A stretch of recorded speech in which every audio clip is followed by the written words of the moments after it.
ವೀಕ್ಷಕರೇ ನಮಸ್ಕಾರ. ಇವತ್ತಿನ ಕಂಪ್ಲೇಂಟ್ ಬಾಕ್ಸ್ ನಲ್ಲಿ ಆಧುನಿಕ ಭಗೀರಥರ ಸ್ಟೋರಿ ಒಂದನ್ನು ಹೊತ್ಕೊಂಡು ಬಂದಿದ್ದೀವಿ.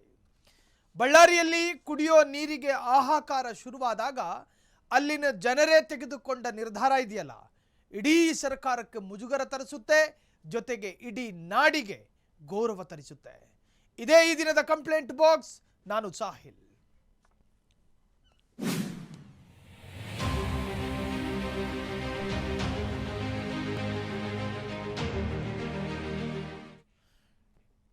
ಇಡೀ ನಾಡಿಗೆ ಮಾದರಿಯಾದ ಹಳ್ಳಿಗರ ಭಗೀರಥ ಪ್ರಯತ್ನ. ನೀರಿನ ನಾಲೆ ನಿರ್ಮಾಣ ಮಾಡಿ ವ್ಯವಸ್ಥೆಗೆ ಸವಾಲೆಸೆದ ಗ್ರಾಮಸ್ಥರು. ನೀರಿಗಾಗಿ ಹಾಹಾಕಾರ ಶುರುವಾದಾಗ ಕಣ್ಣು ತೆರೆದಿದ್ದು ಅಧಿಕಾರಿಗಳೆಲ್ಲ ಬದಲಾಗಿ ಆ ಭಾಗದ ಸ್ವಾಭಿಮಾನಿ ಜನ. ಹಾಗಾದ್ರೆ ಏನಿದು? ಅಧಿಕಾರಿ ಜನಪ್ರತಿನಿಧಿಗಳ ಕಣ್ಣು ತೆರೆಸಿದ ಸ್ವಾಭಿಮಾನಿಗಳ ಕಥೆ. ಅಧಿಕಾರಿಗಳ ಬೇಜವಾಬ್ದಾರಿತನಕ್ಕೆ ಸೆಡ್ಡು ಹೊಡೆದ ಜನ. ಇಡೀ ನಾಡಿಗೆ ಮಾದರಿಯಾದ ಹಳ್ಳಿಗರ ಭಗೀರಥ ಪ್ರಯತ್ನ. ನೀರಿನ ನಾಲೆ ನಿರ್ಮಿಸಿ ವ್ಯವಸ್ಥೆಗೆ ಸವಾಲೆಸೆದ ಗ್ರಾಮಸ್ಥರು. ಅಧಿಕಾರಿ ಜನಪ್ರತಿನಿಧಿಗಳ ಕಣ್ಣು ತೆರೆಸಿದ ಸ್ವಾಭಿಮಾನಿ ಜನ. ಸ್ವಂತ ಖರ್ಚಿನಲ್ಲಿ ಗ್ರಾಮದ ದಾಹ ನೀಗಿಸಿಕೊಂಡ ಇಟಗಿಯ ಜನ. ಬಳ್ಳಾರಿ ಜಿಲ್ಲೆಯಲ್ಲಿ ಕುಡಿಯುವ ನೀರಿಗಾಗಿ ಭೀಕರ ಹಾಹಾಕಾರ ಶುರುವಾಗಿದೆ. ಬರಗಾಲದ ನಡುವೆ ಹುಟ್ಟಿಕೊಂಡ ಆಧುನಿಕ ಭಗೀರಥರು ಪ್ರತಿ ಮನೆಯಿಂದ 5 ಲಕ್ಷ ಸಂಗ್ರಹ ಮಾಡಿ ನಾಲೆ ತೋಡಿಸಿದ್ರು. ಕಂಪ್ಲಿ ತಾಲೂಕಿನಲ್ಲಿ ಭುಗಿಲೆದ್ದ ಗ್ರಾಮಸ್ಥರ ಆಕ್ರೋಶದ ಜ್ವಾಲೆ. ಮನವಿ ಕೇಳದ ಅಧಿಕಾರಿಗಳ ಮುಖಕ್ಕೆ ತಪರಾಕಿ ಕೊಟ್ಟ ಊರಿನ ಜನ. ಬಳ್ಳಾರಿ ಜಿಲ್ಲೆಯಲ್ಲಿ ನೀರಿಗಾಗಿ ಹಾಹಾಕಾರ ಶುರುವಾದಾಗ ಅಲ್ಲಿನ ಜನಪ್ರತಿನಿಧಿಗಳು ಅದಕ್ಕೊಂದು ಪರಿಹಾರ ಕೊಡಲಿಲ್ಲ. ಆ ಭಾಗದ ಶಾಸಕರು ಅದಕ್ಕೊಂದು ಪರಿಹಾರ ಕೊಡಲಿಲ್ಲ. ಆ ಭಾಗದ ಜಿಲ್ಲಾಡಳಿತವು ಪರಿಹಾರ ಕೊಡದೇ ಇದ್ದಾಗ, ಜನರ ಗಂಟಲನ್ನ ನೆನೆಸಿಕೊಳ್ಳೋದಕ್ಕೆ ಒಂದು ಹನಿ ನೀರಿಲ್ಲದೆ ಇದ್ದಾಗ ಅಲ್ಲಿನ ಜನ ಮಾಡಿದ್ದೇನು ಗೊತ್ತಾ? ಇದ್ದು ಸತ್ತಂತಿರುವ ಗ್ರಾಮ ಪಂಚಾಯಿತಿಗೆ ಭಾರಿ ಮುಖಭಂಗ. ಸರ್ಕಾರಕ್ಕೆ ಕಾಯದೆ ತಾವೇ ಜೆಸಿಬಿ ಇಳಿಸಿದ ಇಟಗಿ ಗ್ರಾಮಸ್ಥರು. ಜನಪ್ರತಿನಿಧಿಗಳ ಜಾಣ ಕುರುಡಿಗೆ ತಕ್ಕ ಪಾಠ ಕಲಿಸಿದ ಮತದಾರ. ಹನಿ ನೀರಿಗೂ ಕಣ್ಣೀರು ಇಡುತ್ತಿದ್ದ ಹಳ್ಳಿಯಲ್ಲಿ ಸ್ವಾಭಿಮಾನದ ಕ್ರಾಂತಿ. ಇಲಾಖೆಗಳ ನಿರ್ಲಕ್ಷ್ಯದ ವಿರುದ್ಧ ಜಾಗೃತರಾದ ಬಳ್ಳಾರಿ ಜನತೆ. ಜನ ಹಿಂಗ ಅವಮಾನ ಮಾಡಿದ್ರೇನೆ ಜನಪ್ರತಿನಿಧಿಗಳಿಗೆ ಬುದ್ಧಿ ಬರೋದು. ಯಾರ ಹಂಗು ಬೇಡವೆಂದು ಸ್ವಾವಲಂಬನೆ ಮೆರೆದ ಗ್ರಾಮೀಣರು. ಇಡೀ ಕರ್ನಾಟಕವೇ ಮೆಚ್ಚುವಂತಹ ಸಾಧನೆ ಮಾಡಿದ ಹಳ್ಳಿ ಜನ. ಬಳ್ಳಾರಿಯ ಭಗೀರಥರ ಸಾಹಸಗಾಥೆಯ ವಿಶೇಷ ವರದಿ. ಅಲ್ಲಿನ ಜನ ಅಲ್ಲಿನ ಗ್ರಾಮ ಪಂಚಾಯಿತಿಯ ಮುಖಕ್ಕೆ ಅವಮಾನ ಮಾಡ್ತವು. ನಿಮಗೆ ತಾಕತ್ತಿಲ್ಲ, ನಿಮಗೆ ಯೋಗ್ಯತೆ ಇಲ್ಲ, ನಿಮಗೆ ಅರ್ಹತೆ ಇಲ್ಲ, ನಾವು ಮಾಡ್ತೀವಿ ನಮ್ಮ ಕೆಲಸಗಳನ್ನ. ನಿಮ್ಮನ್ನು ಆರಿಸಿ ಕಳಿಸಿದೀವಲ್ಲ, ನಮ್ಮ ಕರ್ಮ ಅದು. ನಮ್ಮ ಗ್ರಾಮಕ್ಕೆ ನೀರು ತರಿಸೋ ಕೆಲಸ ನಮಗೆ ಗೊತ್ತಿದೆ. ನಾಲೆ ನಿರ್ಮಾಣ ಮಾಡಿದ್ರು. ಮನೆ ಮನೆಗೂ ಹೋಗಿ ಬಕೆಟ್ ಹಿಡಿದು ಕಲೆಕ್ಷನ್ ಮಾಡಿದ್ರು. ಅದರಲ್ಲಿ ಸಿಕ್ಕ ಹಣದಲ್ಲಿ ನಾಲೆ ತೋಡಿಸಿದ್ರು. ಇದಲ್ವಾ ಹಳ್ಳಿ? ಇಡೀ ಕರ್ನಾಟಕಕ್ಕೆ ಮಾದರಿಯಾಗಬೇಕಾದ ಹಳ್ಳಿ ಇದು. ಹಾಗಾದರೆ ಈ ವಿಚಾರದಲ್ಲಿ ಏನೇನಾಯಿತು? ಬಳ್ಳಾರಿಯಲ್ಲಿ ನಾಲೆ ನಿರ್ಮಾಣ ಮಾಡಿದ ಆ ಜನರ ಭಗೀರಥ ಕೆಲಸ ಏನು? ಈ ಎಲ್ಲದಕ್ಕೆ ಸಂಬಂಧಪಟ್ಟ ಹಾಗೆ ಒಂದು ಸ್ಪೆಷಲ್ ರಿಪೋರ್ಟ್ ಇಲ್ಲಿದೆ.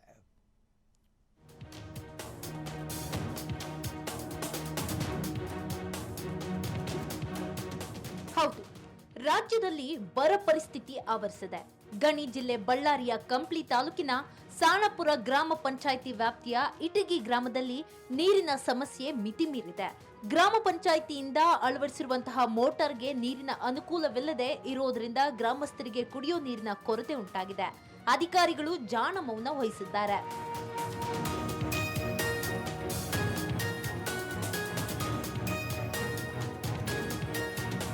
ಕುಡಿಯೋ ನೀರು ಪಡೆಯುವ ಸಲುವಾಗಿ ಹಲವಾರು ಬಾರಿ ಇಟಗಿ ಗ್ರಾಮಸ್ಥರು ನಿತ್ಯ ಸಾಣಾಪುರ ಗ್ರಾಮ ಪಂಚಾಯಿತಿಗೆ ಭೇಟಿ ನೀಡಿದ್ರು ಅಧಿಕಾರಿಗಳು ಸ್ಪಂದಿಸಿಲ್ಲ.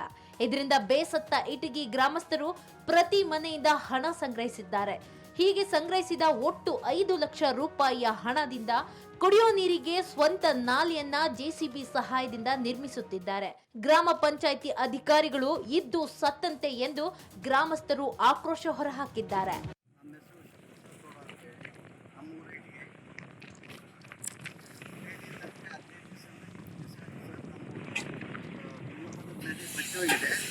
ಆದ ಕಾರಣ ನಾವು ರೈತ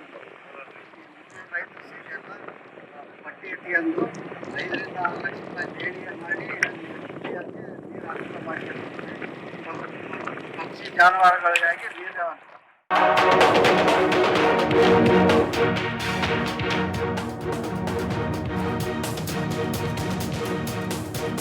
ಒಟ್ಟಾರೆಯಾಗಿ ಜನಸೇವೆ ಮಾಡಬೇಕಾದ ಸ್ಥಳೀಯ ಜನಪ್ರತಿನಿಧಿಗಳು ಮೈಮರೆತರೆ ಇತ್ತ ಗ್ರಾಮ ಪಂಚಾಯಿತಿ ಮತ್ತು ಗ್ರಾಮೀಣ ಕುಡಿಯುವ ನೀರು ಮತ್ತು ನೈರ್ಮಲ್ಯ ಇಲಾಖೆಯ ಅಧಿಕಾರಿಗಳು ಸಹ ಏನೂ ತಿಳಿಯದವರಂತೆ ಜಾಣ ಕುರುಡು ಪ್ರದರ್ಶಿಸುತ್ತಿದ್ದಾರೆ. ಇದರಿಂದ ಬೇಸರಗೊಂಡ ಇಟಗಿ ಗ್ರಾಮಸ್ಥರು ತಮ್ಮ ಸ್ವಂತ ಹಣದಿಂದ ಕುಡಿಯುವ ನೀರಿನ ನಾಲೆ ನಿರ್ಮಾಣ ಮಾಡುತ್ತಿದ್ದಾರೆ. ಇನ್ನು ಮುಂದೆಯಾದರೂ ಸಾರ್ವಜನಿಕರಿಗೆ ಕುಡಿಯುವ ನೀರಿನ ಬವಣೆ ನೀಗಿಸುವ ಕಾರ್ಯ ಅಧಿಕಾರಿಗಳು ಮಾಡಲಿ ಎಂಬುದೇ ಈ ಸ್ಟೋರಿಯ ಉದ್ದೇಶವಾಗಿದೆ. ಇನ್ನಾದರೂ ಅಧಿಕಾರಿಗಳು ಎಚ್ಚೆತ್ತುಕೊಳ್ತಾರಾ ಎಂಬುದೇ ಸದ್ಯದ ಪ್ರಶ್ನೆ. Channakeshava, freedom TV, Ballari. ಈ ರಾಜ್ಯದ ಎಲ್ಲ ಗ್ರಾಮಗಳು ಇಟಗಿ ಗ್ರಾಮ ತರ ಆಗಬೇಕು. ಈ ರಾಜ್ಯದ ಎಲ್ಲ ಗ್ರಾಮಗಳ ಜನ ಇಟಗಿ ಗ್ರಾಮದ ಗ್ರಾಮಸ್ಥರಂತೆ ಇರಬೇಕು. ನೀವು ಚರಂಡಿ ತೋಡ್ಕೊಡ್ತೀರಾ? ನೀವು ತೋಡ್ಕೊಡೋದಿಲ್ವಾ? ನೀವು ತೋಡ್ಕೊಡದಲೇ ಇದ್ರೆ ನಿಮ್ಮನ್ನು ಕಾಯ್ಕೊಂಡು ಕೂತ್ಕೊಳ್ಳೋದಿಲ್ಲ. ನಾವು ಮನೆ ಮನೆಗೂ ಹೋಗಿ ಹಣ ಸಂಗ್ರಹ ಮಾಡಿ ನಮ್ಮ ಚರಂಡಿಯನ್ನು ನಾವೇ ತೋಡ್ಕತ್ತೀವಿ. ನಮಗೆ ಹನಿ ನೀರು ಕೊಡೋದಿಲ್ವಾ ನೀವು? ಬೇಡ. ಗ್ರಾಮದ ಪ್ರತಿಯೊಂದು ಮನೆಗೆ ಹೋದ್ರು ಅಲ್ಲಿನ ಜನ ನಮ್ಮನ್ನಾಳುವವರು ಶಿಖಂಡಿಗಳಾಗಿದ್ದಾರೆ. ನೋಡಿ, ಈ ಪದಪ್ರಯೋಗದಲ್ಲಿ ಯಾವ ಬೇಸರವೂ ನನಗಿಲ್ಲ. ನಮ್ಮನ್ನಾಳುವವರು, ನಮ್ಮ ಜನಪ್ರತಿನಿಧಿಗಳು ನಮ್ಮನ್ನ ಗಮನಿಸ್ತಾ ಇಲ್ಲ. ಹಂಗಂತ ನಾವು ಸುಮ್ಮನೆ ಕೂತ್ರೆ ನಾಳೆ ದಿನ ನೀರಿಗಾಗಿ ಪರದಾಡಬೇಕಾಗಿ ಬರುತ್ತೆ. ಬಾಣಂತಿ ಹೆಣ್ಣು ಮಕ್ಕಳು ಬದುಕ್ತಿರ್ತಾರೆ ಆ ಭಾಗದಲ್ಲಿ, ವೃದ್ಧೆಯರಿರ್ತಾರೆ, ವೃದ್ಧರಿರ್ತಾರೆ. ಆ ಮನೆಗಳಲ್ಲಿ ಮೂಲಭೂತವಾಗಿ ಇರಲೇಬೇಕಾದಂತಹ ನೀರು ಒಂದು ವೇಳೆ ಇಲ್ದಲೇ ಇದ್ದಾಗ ಅಧ್ವಾನಕ್ಕೆ, ಸಂಕಟಕ್ಕೆ ಒಳಗಾಗಬೇಕಾಗಿರೋದು ಅಲ್ಲಿನ ಕಾಮನ್ ಮ್ಯಾನ್ಗಳು. ಯಾವುದಾದ್ರೂ MLA ಮನೆಯಲ್ಲಿ ನೀರು ಬರ್ತಿಲ್ಲ ಅನ್ನೋ ಕಂಪ್ಲೇಂಟ್ ಬರ್ತಾವ? ಕೇಳಿ ನೋಡಿ. ಟ್ಯಾಂಕರ್ಗಳಿರ್ತವೆ ಆತನ ಮನೆಯ ರೂಟ್ ಫೂಟ್ನಲ್ಲಿ. ಆ ಯಪ್ಪನಿಗೆ ಯಾವ ನೀರಿನ ಕೊರತೆನೂ ಇರೋದಿಲ್ಲ. ನೀರಿನ ಕೊರತೆ ಇರೋದೇ ಬಸಪ್ಪ ಮಂಜಣ್ಣಂಗೆ, MLAಗಿರೋದಿಲ್ಲ. ಸೊ ಇಂತಹ ಸಂದರ್ಭದಲ್ಲಿ ಇಟಗಿ ಗ್ರಾಮಸ್ಥರು ಏನು ಮಾಡಿದ್ರು? ಗ್ರಾಮ ಪಂಚಾಯಿತಿ ಮಾಡಿಕೊಡುತ್ತೋ ಏನೋ, ಇವತ್ತಲ್ಲ ನಾಳೆ, ಇವತ್ತಲ್ಲ ನಾಳೆ ಕಾಯ್ಕೊಂಡು ಕೂತ್ರು. ಚಾತಕ ಪಕ್ಷಿ ಅಂತೆ. ಬರಲಿಲ್ಲ. ಅಲ್ಲಿನ ಗ್ರಾಮ ಪಂಚಾಯಿತಿಯ ಯಾವ ಗಂಡಸು ಕೂಡ ಬರಲಿಲ್ಲ ನಾಲೆ ನಿರ್ಮಾಣ ಮಾಡೋದಕ್ಕೆ. ಲಕ್ಷಾಂತರ ರೂಪಾಯಿ ಖರ್ಚಾಗ್ತವೆ, ಅನುದಾನ ಬರಬೇಕಲ್ಲ ಅಂತೇಳಿ ಕತೆ ಹೇಳ್ಕೊಂಡು ಕೂತಿದ್ರಂತೆ. ಇಟಗಿಯ ಅಂದರೆ ಈ ಗ್ರಾಮದ ಗಂಡಸರು, ಪುರುಷರು, ಮಹಿಳೆಯರು ಎಲ್ಲ ಸೇರ್ಕೊಂಡು ಕಲೆಕ್ಷನ್ ಮಾಡಿದ್ರು, ಹಣನ ಕಲೆಕ್ಷನ್ ಮಾಡಿದ್ರು.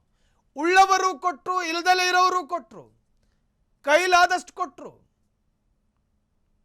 ಕೈಲಾದಷ್ಟು ಹಣ ಕೊಟ್ಟರು. ನಿರ್ಮಾಣ ಮಾಡಿ ನಮ್ಮನ್ನ ಗ್ರಾಮದಲ್ಲಿ ನಾಲೆಗಳನ್ನು. ನಾಳೆಯ ದಿನ ನಾಲೆ ನಮಗೆ ಒಂದು ತರಹದ ಆಧಾರ ಸ್ತಂಭ ಆದೀತು. ಅವ್ರಿಗೆ ಗೊತ್ತಿತ್ತು ನೀರಿನ ಹಾಹಾಕಾರ ಶುರುವಾಗ್ತವೆ ಅಂತ. ರಾಜ್ಯದಲ್ಲಿ ಭಾರಿ ಪ್ರಮಾಣದ ಮಳೆಯೇನೂ ಇದಿಲ್ಲ. ರೈತರು ಪಡ್ತಾ ಇರುವಂತಹ ಕಷ್ಟಗಳು ಕೂಡ ಅವರಿಗೆ ಗೊತ್ತಿತ್ತು. ಸೊ ಈ ಬಗ್ಗೆ ಹೆಚ್ಚಿನ ಡೀಟೇಲ್ಸ್ ಕೊಡೋದಕ್ಕೆ ನಮ್ಮ ಪ್ರತಿನಿಧಿ ಚನ್ನಕೇಶವ ಫೋನ್ ಸಂಪರ್ಕದಲ್ಲಿದ್ದಾರೆ. ಚನ್ನಕೇಶವ, ಎಲ್ಲೋ ಒಂದು ಕಡೆ ಬಳ್ಳಾರಿ ಗ್ರಾಮ ಇಡೀ ರಾಜ್ಯಕ್ಕೆ ಮಾದರಿ ಆಯ್ತಾ ಅಂತ? ಜನಪ್ರತಿನಿಧಿಗಳನ್ನು ಕಾಯ್ಕೊಂಡು ಕೂರದಲ್ಲೇ ತಾವೇ ವಾಲಂಟಿಯರ್ ಆಗಿ ಮಾಡಿದಂತಹ ನಾಲೆ ಅಲ್ಲಿನ ಗ್ರಾಮಕ್ಕೊಂದು ತರಹದ ಆಧಾರವಾಯ್ತಲ್ಲ ಅಂತ. ಹೌದು ಸಾಹಿಲ್, ಇದೇನು ಸರ್ಕಾರಕ್ಕೆ ನಾಚಿಕೆ ಪಡುವ ಕೆಲಸ ಆಗಿದೆ. ಏನು ತುಂಗಭದ್ರಾ ಈ ನದಿಯಲ್ಲಿ ನೀರು ಕೂಡ, ತುಂಗಭದ್ರಾ ಡ್ಯಾಮ್ ಅಲ್ಲಿ ನೀರು ಇಲ್ಲದ ಕಾರಣಕ್ಕೆ ಈ ಇಟಗಿ ಜನರು ತಮ್ಮ ಸ್ವಂತ ಖರ್ಚಿನಲ್ಲಿ 5 ಲಕ್ಷ ಹಣವನ್ನು ಸಂಗ್ರಹ ಮಾಡಿ ನದಿಯಲ್ಲಿ ಒಂದು ನದಿಯಲ್ಲಿ JCB ಮೂಲಕ ಅವ್ರಿಗೆ ಹರಿ ಮಾಡ್ಕೊಂಡು ಕುಡಿಯಕ್ಕೆ ಮತ್ತು ಬಳಸ್ಕೊಂತಿದ್ದಾರೆ ಅಲ್ಲಿನ ಗ್ರಾಮಸ್ಥರು. ಒಂದು 2 ದಿನದ ಹಿಂದೆನೆ ಅವರು ಪ್ರತಿಭಟನೆ ಕೂಡ ಮಾಡಿದ್ರು. ನಮ್ಗೆ ನದಿಗೆ, ತುಂಗಭದ್ರಾ ನದಿಗೆ ಒಳಗೆ ನೀರು ಹರಿಸಿ ಅಂತ ಹಗಲು ರಾತ್ರಿ ಪ್ರತಿಭಟನೆ ಮಾಡಿದ್ರು ಕೂಡ ಅಲ್ಲಿನ ಡ್ಯಾಮ್ ನಿರ್ದೇಶಕರು ಬಹಳ ನಿರ್ಲಕ್ಷ್ಯ ಮಾಡ್ತಿದ್ದಾರೆ. ಇಲ್ಲಿ ಏನು ಓನ್ಲಿ HLC ಮತ್ತು LLC ಕಾಲೆಗಳಿಗೆ ಮಾತ್ರ ನೀರು ಹರಿಸ್ತಿದ್ದಾರೆ. ಈ ತುಂಗಭದ್ರಾ ನದಿಗೆ ನೀರು ಹರಿಸ್ತೀರಿ ಅಂತ ಹೇಳಿದ್ರೆ ಅಲ್ಲಿನ ದನ ಕರುಗಳಿಗೆ ಹಾಗೂ ಕುರಿ ಮೇಕೆಗಳಿಗೆ ನೀರು ಕುಡಿಯೋ ಕೂಡ ಬಹಳ ಕಷ್ಟದ ಸಂಗತಿ ಆಗಿದೆ. ಸಾಹಿಲ್, ಇದು ಹೇಳ್ಬೇಕಂದ್ರೆ ಇಲ್ಲಿನ ತಾಲೂಕು ಆಡಳಿತ ಕಣ್ಣು ಮುಚ್ಚಿ ಕುಂತಿದೆ ಅಂತೂ ಸ್ಪಷ್ಟ ಗೊತ್ತಾಗುತ್ತೆ. ಯಾಕಂದ್ರೆ ಜಿಲ್ಲಾಧಿಕಾರಿಗಳಾಗಿರ್ಬೋದು, ಇಲ್ಲಿ ತಾಲೂಕು ಆಡಳಿತ, ಗ್ರಾಮ ಪಂಚಾಯತಿ ಆಡಳಿತ ಅಧಿಕಾರಿಗಳು ಇದ್ರ ಬಗ್ಗೆ ಯಾಕೆ ಗಮನ ಹರಿಸ್ತಾ ಇಲ್ಲ? ಇನ್ ಮುಂದೆ ಈ ಹಳ್ಳಿಗಳಲ್ಲಿ ನೀರಿನ ಕೊರತೆ ಕೂಡ ಗಂಭೀರ ಪರಿಗಣಿಸ್ಬೇಕಾಗುತ್ತೆ. ಯಾಕಂದ್ರೆ ಈ ನೀರಿಲ್ಲದೆ ಬಹಳ ಸಂಕಟ ಕೂಡ ಈಡಾಗ್ತಿದ್ದಾರೆ. ನೀರು ಅಲ್ಲಿ ಹೊಲಗಳಿಗೆ ಎಲ್ಲ ಹೊಲಕ್ ಬೇಡ, ನಮಗೆ ಕುಡಿಯಕ್ ನೀರ್ ಕುಡಿ ಅಂತ ಅಲ್ಲಿನ ಗ್ರಾಮಸ್ಥರು ಪಟ್ಟಿ ಹಿಡಿದ್ರು ಕೂಡ ಅಧಿಕಾರಿಗಳು ಕ್ಯಾರೆ ಅಂತ ಹೇಳ್ತಾ ಇದಾರ ಸಾಹಿಲ್. ಈಗ ಚೆನ್ನಕೇಶ್ವ, ಎಷ್ಟು ಮನೆಗಳ ಕಲೆಕ್ಷನ್ ಮಾಡಲಾಯಿತು, ಅಲ್ಲಿನ ಗ್ರಾಮಸ್ಥರು ಎಷ್ಟು ಹಣ ಕೊಟ್ಟರು, ಇದಕ್ಕೆ ಖರ್ಚಾಗಿದ್ದೆಷ್ಟು? ನಿಜಕ್ಕೂ ಕೂಡ ನಾನು ಯಾಕೆ ಕೇಳ್ತಾ ಇದ್ದೀನಿ ಅಂದರೆ, ಈ ಹಣದ ಲೆಕ್ಕಾಚಾರ ಗ್ರಾಮ ಪಂಚಾಯಿತಿಗಳಿಗೆ ಒಂದೊಂದು ಪಾಠ ಆಗಬೇಕು. ನಿಮ್ಮನ್ನು ಕಾಯ್ಕೊಂಡು ಗ್ರಾಮ ಇಲ್ಲ ಅನ್ನೋ ಒಂದು ಸಂದೇಶ ಹೋಗಬೇಕು. ಈ ಬಗ್ಗೆ ಏನಾದರೂ ಮಾಹಿತಿ ಇದೆಯಾ ಚೆನ್ನಕೇಶ್ವ?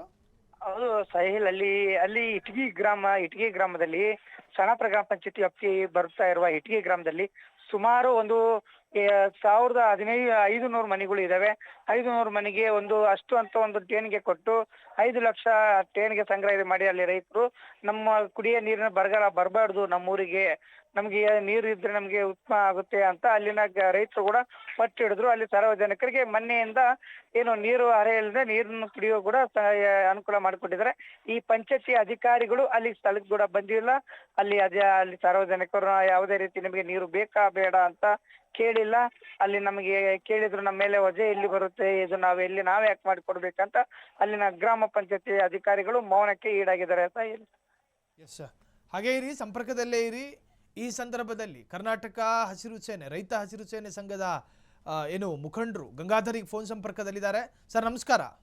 ಸರ್ ನಮಸ್ತೆ ಸರ್, ಈ ಬಳ್ಳಾರಿಯ ಇಟಗಿ ಗ್ರಾಮ ನಿಜಕ್ಕೂ ಕರ್ನಾಟಕಕ್ಕೆ ಒಂದು ಹೊಸ ಕ್ರಾಂತಿಯ ಪಾಠವನ್ನು ಹೇಳ್ಕೊಟ್ಟಿದೆ.